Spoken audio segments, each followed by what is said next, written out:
Ashe, Ashe, Ashe, and welcome to Story Time, where I share my retellings and readings of timeless tales of the Orisha. I am Ashley, your Orisha storyteller and guide through the rich mythology and folklore of the Orisha.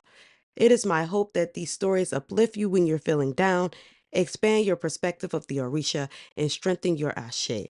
So sit back, relax, and enjoy this story. There are many stories that discuss or try to detail how Oya became the owner of the cemetery. This one you can find in Patakín Orisha Stories from the Odu of Ifa by David H. Brown.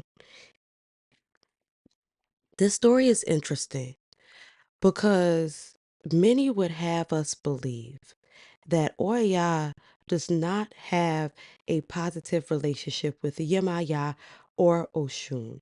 In this story from Baba Ejiogbe or Ejiogbe Meji, you see a different perspective on on this relationship. So let's get into this story titled Oya, the owner of the cemetery.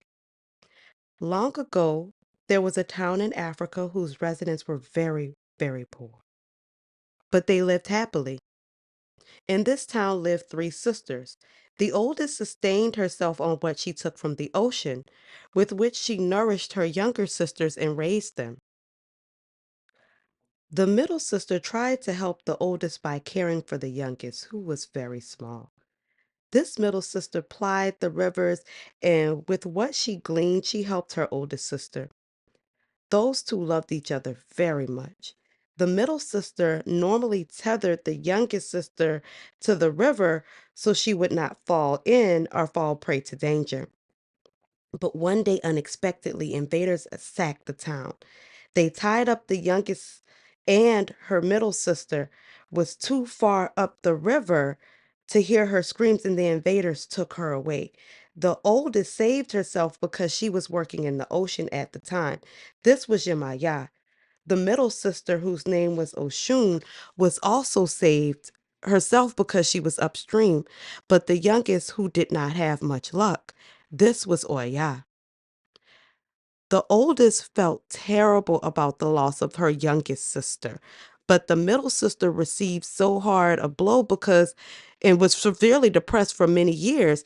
Every day she felt more longing to see her little daughter, which she called her sister, and for this reason, every day Oshun saved leftover copper coins in order to rescue her sister Oya before she became a maiden. Knowing the price the enemies had put on her sister, Oshun went and handed over the copper coins to the chief of the invading tribe. However, far from keeping his word and freeing Oya, he doubled his price.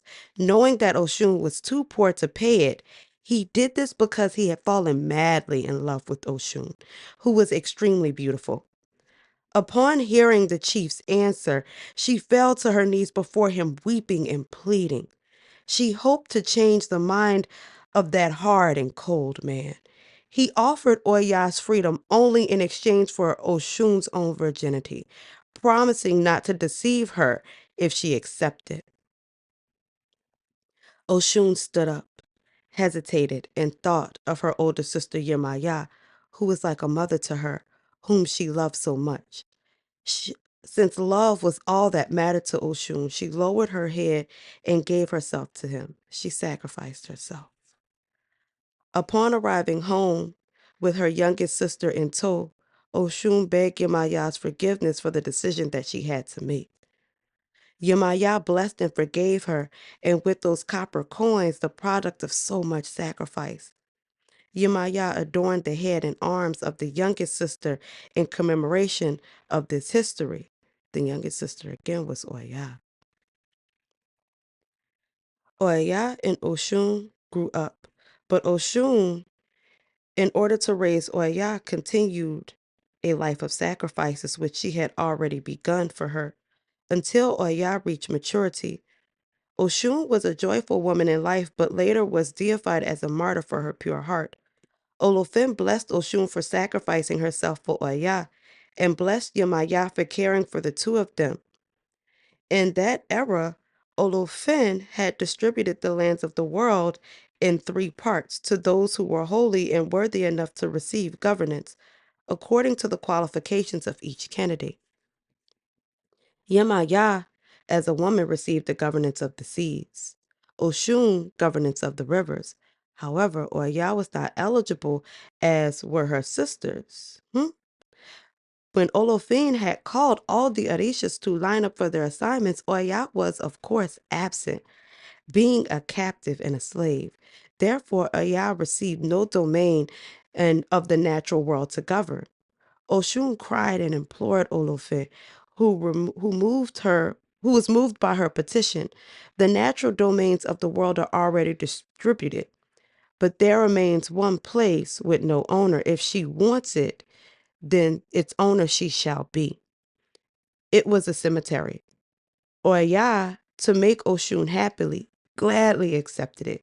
Oshun stopped crying and collected herself, even today we know Oya as the owner of the Campo Santo, or the holy ground.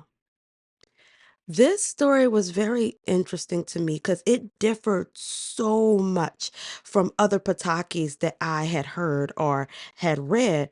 Because here we see that Yemaya is not necessarily Oya's mother, but is viewed here as her sister, as is Oshun. And between the three of them, we see a very loving, compassionate, and sacrificing relationship. We don't see the beef or the conflicts between them as other Patakis or other stories would have us believe, but we see three women who work together and sacrifice for each other. What did you think about this story? Did it differ from other Patakis that you have heard before?